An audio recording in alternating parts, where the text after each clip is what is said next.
Por fin llegó la charla número 18. Digo por fin porque yo tenía muchas ganas de que llegara esta charla. Va a ser un poco larga, ya vamos a ver. Esta charla número 18 es la 14ª hipótesis y vamos a hablar sobre la silueta femenina. Será algo extensa, pero me pareció inoportuno dividirla en dos entregas. El tema es fundamental. Aprenderá muchas cosas nuevas, tantas que pretendo que después de escucharla un par de veces, hace un profundo cambio en su manera de pensar. Le ruego que preste mucha atención. En esta charla entenderá que el cambio en su estructura corporal no siempre se debe a los imperdonables pecados de la mala comida, sino a los imponderables diseños genéticos, al implacable paso del tiempo y a las cosas que nos suceden en la vida. Todas las encuestas que se han publicado más o menos dicen lo mismo. Más del 80% de las personas que consultan a un médico para adelgazar pertenecen al sexo femenino. Y eso no es porque 80 de cada 100 gordos sean mujeres, sino porque ese porcentaje es la suma de todos los gordos que están, parecen o creen estarlo. Porque ha de saber que todas las personas que nos consultan pueden dividirse en 3 grupos. Preste atención. Las personas que están realmente gordas, las que parecen que están gordas y las que creen que lo están, aunque ni siquiera lo parezcan. Las primeras, las que están realmente gordas, son un desafío. Las segundas, las que parecen gordas, son un problema. Las terceras, las que creen que están gordas, aunque ni siquiera lo parezca, son un drama. Si hiciésemos una estadística con un gran número de casos, los resultados serían más o menos así. Primer grupo, personas realmente gordas. 50% mujeres, 50% varones. Segundo grupo, parecen gordas, pero no lo están.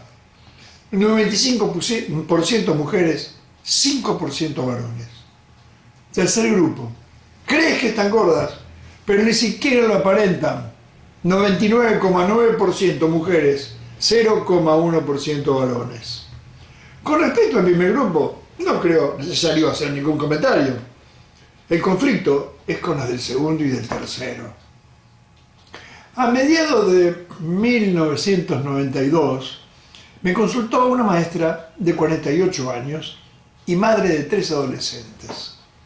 Por supuesto que venía a adelgazar, pero mi ya suficientemente afinado ojo clínico me decía que no estaba gorda en lo absoluto, cosa que le manifesté esperando una encarnizada defensa de su estado de gordura. Pero la defensa no ocurrió. Se quedó mirándome insegura de su apreciación y pasó a contarme la anécdota que despertó su necesidad de adelgazar. El sábado anterior, toda la familia se aprestaba para concurrir a una fiesta de casamiento. A la hora del baño, su hija lo hacía primero. Cuando terminó de ducharse, se dio cuenta de que no había llevado su toallón, por lo que se lo pidió a mamá. Mi nueva paciente retiró uno del placar y al alcanzárselo, vio a su hija de 21 años desnuda y de cuerpo entero. Y hacía muchísimo tiempo que no la veía así. ¡Qué grande está y qué hermoso cuerpo tiene!, me contó que había pensado en ese momento. Como el turno de ella era inminente, se encerró en su habitación, se desnudó y al verse en el espejo no pudo más que comparar su cuerpo con la perfecta figura de su joven hija que había visto recién. ¡Qué gorda estoy! Tengo que hacer algo por mi figura, fue su primera reacción. Cualquiera hubiese pensado que tenía razón. Ella también a los 21 años lucía un cuerpo como el de su hija. Pero ahora, a pesar de estar correctamente alimentada, según surgió luego de las preguntas de rigor, de hacer gimnasia y practicar tenis casi a diario, sus medidas perimétricas habían aumentado en forma alarmante y la turgencia y lisura de la superficie corporal de su juventud se había transformado en una imagen para ella desoladora en donde la celulitis y las flacideces aparecían por todos lados. Innumerable cantidad de veces la consulta femenina es por motivos semejantes el que acabo de relatarles. Todas, absolutamente todas, creen que el engrosamiento corporal que les ocurre con el paso de los años no es más que el producto de una vil relajación en las pautas alimentarias. Pero eso no es lo grave. Lo peor es que todos los médicos a quienes escuchan o leen no hacen más que echarles en cara la culpa de haberse permitido llegar a ese estado. Y les prometen que sin importar qué edad tengan, ni cuál sea la combinación genética que les ha dado origen, ni cuántos hijos hayan traído al mundo, si siguen los consejos que cada publicidad o las indicaciones que le dan tan prestigiosos especialistas en las revistas femeninas, en los programas televisivos o en las consultas privadas, podrán volver a tener el cuerpo de un adolescente modelo de tapa. O tenerlo por primera vez y nunca gozaron de un cuerpo así. Pero todos, mujeres, médicos, empresarios, farmacéuticos, publicistas y editores, se olvidan de un pequeño detalle: la grasa sexual femenina. Es muy probable que jamás escuchó hablar de esto. Vamos a decirlo de nuevo: se olvidan de un pequeño detalle: la grasa sexual femenina.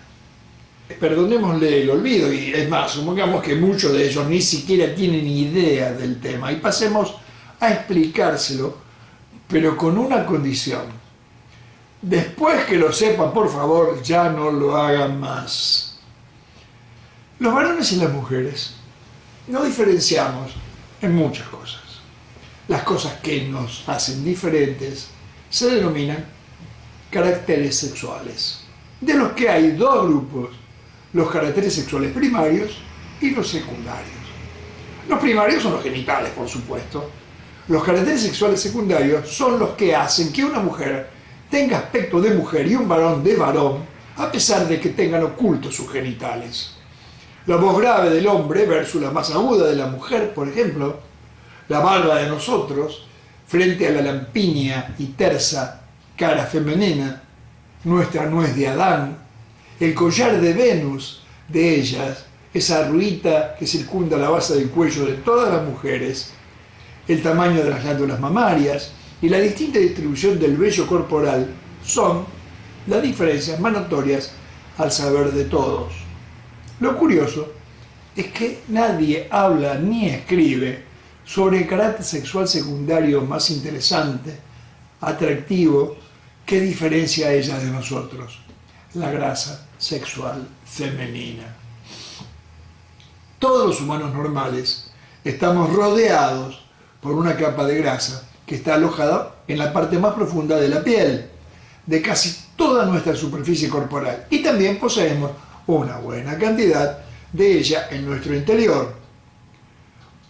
Una cantidad enorme de ese tejido adiposo normal tiene una rara particularidad: es hormonodependiente, o sea, depende de hormonas, de las hormonas sexuales, por eso lo de grasa sexual, pero no de las masculinas, sino de las femeninas, por eso lo de grasa sexual femenina.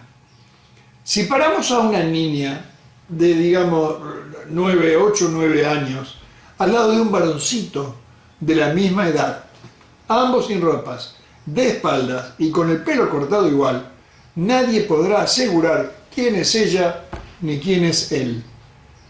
Si hacemos lo mismo con dos adolescentes de 17, 18 años, observaremos que las diferencias ahora son tan notables que cualquiera dirá, con un 100% de seguridad, cuál es cuál. Es la grasa sexual femenina la responsable de la diferencia tan notoria en los aspectos físicos de damas y caballeros. La grasa sexual tiene, esto es una digresión, la grasa sexual tiene una superficie muy irregular. Para nada es como un vidrio. En realidad se asemeja mucho más a la de una esponja. La piel que recubre a esa grasa no tiene más remedio que copiar las irregularidades de la esponja, de la superficie de la esponja. De allí la tan famosa, criticada y universal piel de naranja, que todas las mujeres normales, mayores de 15 o 16 años, comienzan a mostrar, bueno, ese comienzan a mostrar es un modo de decir, en realidad ocultan.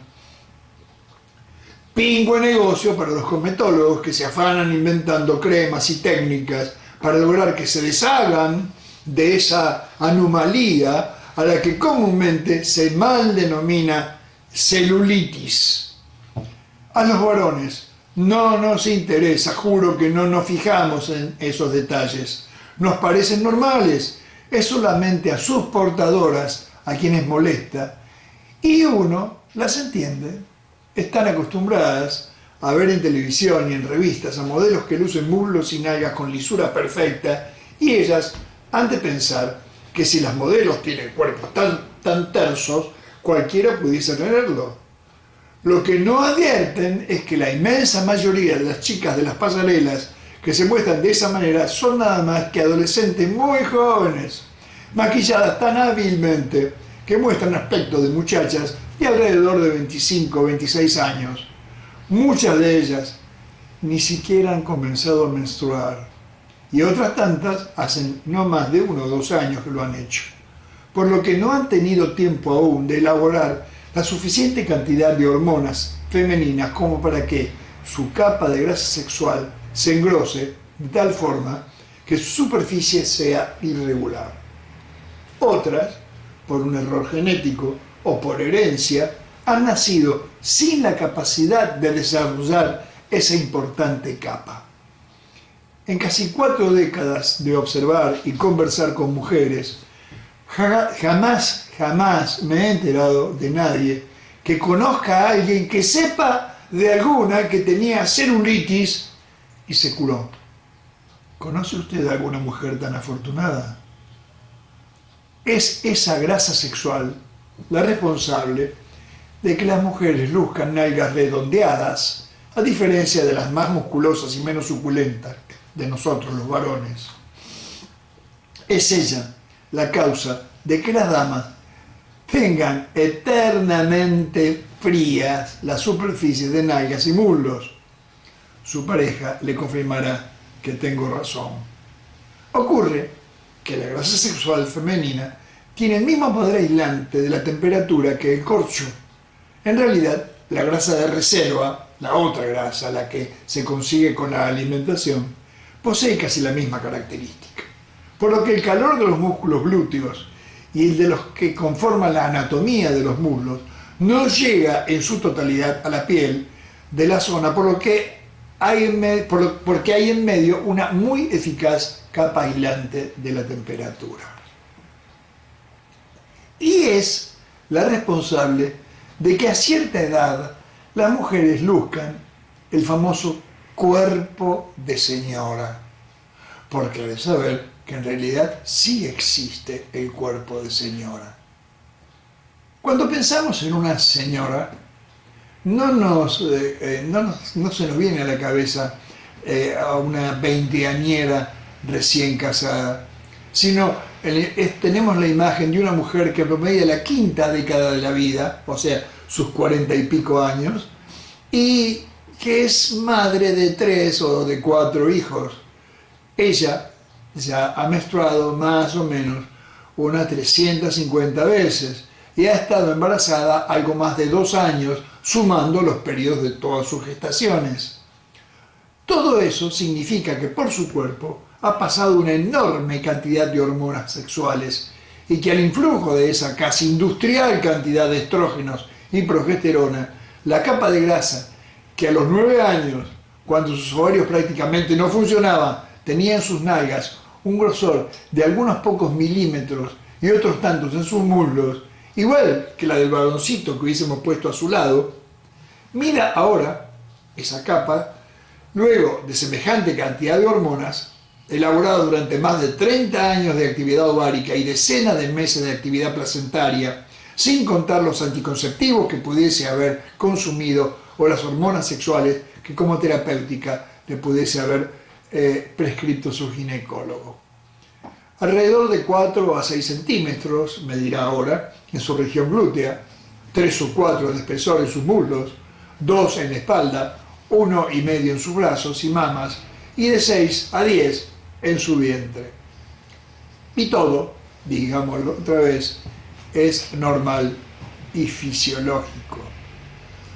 No es el resultado del pecado de la gula, sino el de ser una hembra humana que ha estado preparada todos los meses para concebir y que gracias a esa preparación ha podido dar vida a 1, 2, 3 o más nuevos seres humanos, lo que no es poca cosa. Cuando les contaba esta a mis pacientes, todas protestaban. Tener que menstruar todos los meses, engendrar y parir en varias oportunidades y encima soportar la antiestética grasa sexual, pero la protesta bajaba los decibeles cuando les informaba que sin grasa sexual no podrían menstruar ni parir, ni siquiera hablar y respirar. Vamos, que si las mujeres no gozaran del privilegio de estar rodeadas de tan magnífica protección, ni usted ni yo estaríamos acá, es casi seguro. La grasa sexual no es un castigo de Dios, sino un formidable mecanismo de defensa que Él nos ha proporcionado a los humanos, igual que a todas las demás especies de animales vertebrados vivíparos. Y digo nos ha proporcionado, porque usted, mujer, la soporta, pero es de todos. Es una protección más para asegurar la perpetuación de las especies. El cuerpo de la mujer, al igual que el de todas las demás hembras de la creación de sangre caliente, está diseñado a la perfección para permitir tener el privilegio de engendrar a nuestros descendientes. La naturaleza no ha olvidado nada. Hasta los más mínimos detalles están cuidadosamente planificados. Todas las posibles contingencias están previstas. Un embrión o un feto en el vientre de su madre soporta, gracias a esa excelsa planificación, casi todo lo malo que pudiera ocurrirle. Aislado del resto del mundo y de su propia madre en muchos aspectos, tolera, por ejemplo, que su progenitora coma mal y mucho, o que no tenga nada para comer durante muchísimo tiempo, que sufra enfermedades y accidentes sin siquiera enterarse de que ella lo ha padecido. Pero hay algo que no resistiría, algo que de ocurrir terminaría con su incipiente vida: que la temperatura interior de mamá baje a niveles de hipotermia. Normalmente nuestra temperatura interior es de 37 grados centígrados, décimas más, décimas menos, y esa es la constante de mayor importancia de nuestro organismo. Y el organismo está organizado para mantenerla. Cuando la temperatura central baja de 35 grados centígrados, decimos que se está en hipotermia. Al llegar a los 30, eso es 30 grados de temperatura interior, es incompatible con la vida. Es por eso que las mujeres han sido rodeadas de una capa de óptimo material aislante de la temperatura, la poca, famosa y para nada bien ponderada grasa sexual femenina, para que si alguna vez, estando embarazadas, son obligadas por las circunstancias a exponerse a un frío muy intenso, tengan tiempo de ir a buscar abrigo antes de que se les enfríe el medio interno y el hijo que están engendrando perezca. Las mujeres gracias a las propiedades de esa preciosa capa de grasa sexual, tienen el privilegio de ser más eutérmicas que los varones, quiero decir, que tienen muchísima más facilidad de mantener constante su temperatura interior sin importar demasiado la temperatura ambiente. Es muy probable que alguna de nuestras antiguas ascendientes, mientras estaba embarazada, se haya enfrentado a la contingencia de un viaje accidentado, de una acción de guerra o un desastre natural, de tener que pasar por ese motivo a la intemperie muchos días de crudo invierno. Si no hubiese estado rodeada de una térmica capa de grasa, seguramente su hijo no hubiese nacido, y tampoco nosotros, por extensión. Siempre me deleita pensar que es un verdadero milagro de coincidencias que pueda yo estar diciendo esto y usted escuchándolo. Quiero decir, que ambos hayamos nacido. Que ninguno de nuestros ancestros haya muerto sin haber tenido la oportunidad de reproducir al que seguía en la línea de nuestros antecesores. Que ninguno de nuestros ascendientes, millones y millones, según veremos, haya muerto antes de procrear y que todos hayan tenido capacidad y ocasión de hacerlo. Si tan solo uno de ellos hubiese faltado a la cita, ni usted ni yo estaríamos hoy aquí. Para que tenga una pálida idea de cuánto nos han precedido, le comento que hace tan solo 500 años, vamos a contar los últimos 500 años nada más, vivían, seguramente la mayoría en Europa, Asia o África, los componentes de nuestra 20ª generación hacia atrás, a los que podríamos llamar, abusando un tanto del idioma, nuestros 16 bitatarabuelos. Y no tiene usted la más remota idea, seguramente porque nunca se le ha ocurrido hacer el cálculo, de cuántos 16 bitatarabuelos han tenido. Pues sépalo, 1.048.576. Y es así, como lo lee, saque las cuentas y verá. Tuvo padres, 4 abuelos, 8 bisabuelos, 16 tatarabuelos, 32 bistatarabuelos. Y así contamos, y si contamos a la inmensa cantidad de descendientes de esa formidable parentela, descubriremos que casi 1,5 millones de personas mezclaron sus genes en tan solo estos 500 últimos años para que hoy estemos aquí, en este tiempo, con esta figura. Me refiero a lo que nos corresponde en relación a lo genético y con este espíritu. Y estamos hablando de tan solo 5 centurias, 5 siglos, que no son absolutamente nada si se piensa que hace más de 30.000 siglos que el hombre habita este planeta. Seguramente, de alguna manera, usted y yo somos parientes. Pero no solo para aislar a las mujeres de la baja temperatura ambiente sirve la grasa sexual. Es también un estupendo acúmulo de seguras y excelentes reservas de energía por si, y a causa de una fuerza mayor, mientras transcurre la gestación, tuviese alguna dificultad para obtener alimentos en forma cotidiana y suficiente. En esos casos, en oportunidad de una hambruna, por ejemplo, el embarazo podrá seguir adelante gracias al banco de reserva que significa la formidable capa de grasa hormonodependiente. Es muy probable que en estos momentos venga a su mente la imagen de esa amiga que ha tenido 4 hijos y sigue manteniendo su cuerpo tan delgado como el día en que se casó hace 25 años. Es cierto, mujeres así hay, no abundan, pero existen lo suficiente como para que todos conozcamos alguna. Hay mujeres que a pesar de la edad y sin importar el número de hijos que hayan engendrado, siguen manteniendo las mismas medidas perimétricas que tenían al finalizar la segunda década de su vida. Y eso tiene una explicación. Habrá notado que, si conoce a más de una, todas se parecen en algo. Son extremadamente magras. Es como si no tuvieran grasa debajo de la piel. Y en realidad es eso lo que ocurre. Han nacido portando un error genético como ya hemos visto, carecen de la vital grasa sexual y luego también de la capacidad de guardar grasas de reserva si llegasen a hiperconsumir hidratos de carbono, y la mayoría abusa de ellos. En algunas otras, el error genético es de otro tipo.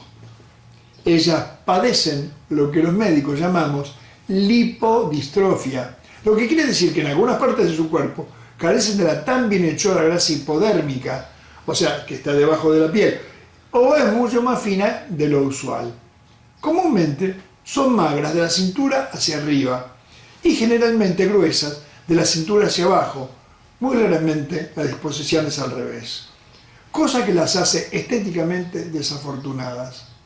La grasa que tendrían que tener distribuidas en toda la superficie corporal la tienen acumulada en la mitad inferior de su cuerpo, entre sus caderas y sus rodillas, y muy raras veces en la parte superior, entre su cintura y sus hombros.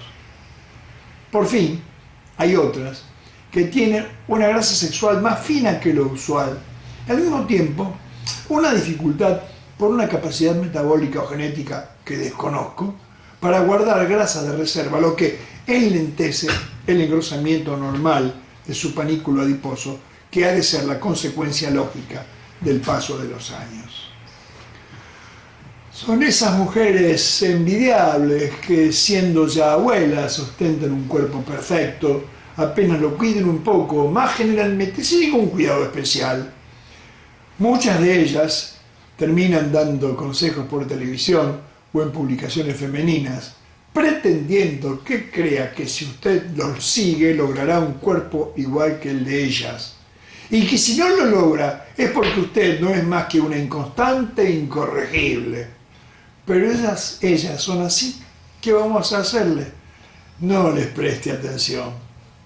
Nunca podrá imaginar las discusiones que he tenido con tantas y tantas mujeres que parecen o creen estar gordas, o que habiendo adelgazado han puesto al descubierto un cuerpo no esbelto, que quizá ni siquiera lo fue ni en la etapa más esplendorosa de su juventud, o peor, esbelto, pero que no les satisface, y siguen pensando que deberían adelgazar otro poco.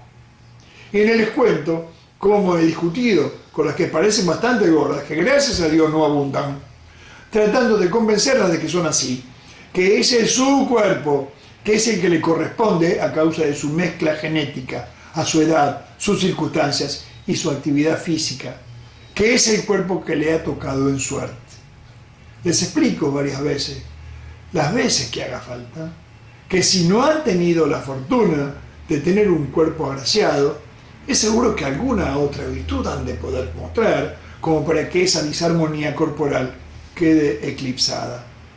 Que cuando una mujer llega a tener el cuerpo que le corresponde, tiene el cuerpo óptimo para ella, y que por definición no se puede mejorar lo óptimo.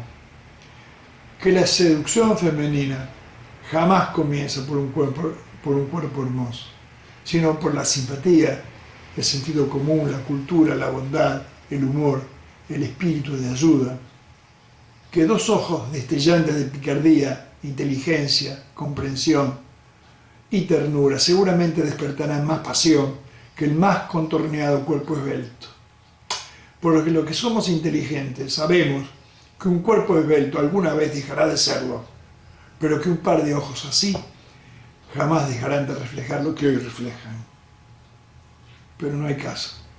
Muchas veces no logré convencerlas y siguieron, pobres mujeres, vagando de médico en médico, tratando de encontrar el que dé la tecla y solucione el problema que las atormenta. Sueño con que todos mis colegas que se dedican a orientar a las mujeres gordas, o las que lo parecen, o las que creen que lo están sin que ni siquiera lo parezcan, por los caminos de la delgadez, escuchen esta charla, esta hipótesis. No pretendo que todas, con solamente que escuchen esta me bastaría, y que luego de escucharla recapaciten, que dejen de prometerle a las señoras que si siguen sus consejos podrán lograr el cuerpo de señoritas eternas, o a las señoritas de cuerpo grueso, no esbelto, que han de lograr la etérea esbeltez que nunca tuvieron si siguen sus indicaciones, que tengan siempre presente que la armonía estética es el producto de una afortunada mezcla genética de la edad, de la actividad, de las circunstancias y autoapreciación, nunca de la voluntad, el parecer ni la ciencia del más lúcido y dotado de los profesionales. Y a ellos les digo que recuerden aquella famosa frase: prim non nocere, primero no hagas daño. Estoy seguro que este tema le ha gustado, y lo estoy porque siempre que se lo explicaba a mis pacientes me comentaban que las había apasionado, pero desgraciadamente la inmensa mayoría, luego de que el apasionamiento desapareció, volvieron a someterse a tratamientos non santos, buscando el cuerpo esplendente que jamás conseguirán. En fin, la próxima charla será la número 19. Por fin comenzaremos a hablar de mi propuesta. Veremos cuáles son los alimentos y bebidas que harán que llegue a tener el cuerpo que le corresponde. Como el tema seguramente ha sido tan esperado y por su extensión será dividido en 3 partes, las 3 serán emitidas el mismo día. Así que quédense tranquilos, no tendrán que esperar 2 o 3 días para ver una segunda parte o la tercera. Las 3 serán emitidas el mismo día. Si le ha gustado, dele un like y por favor suscríbase. Y recuerde que aquí debajo están todas las charlas para que las vuelva a ver o las vea por primera vez. Tenga presente, como ya le he remarcado, que estas charlas no son capítulos unitarios, sino que es un relato dividido forzosamente en episodios. Y también recuerde comentársela a sus amigos si es que le ha gustado. Si quiere hacer preguntas o quiere comentar lo que ha visto, aquí debajo puede hacerlo. Bueno, hasta la próxima.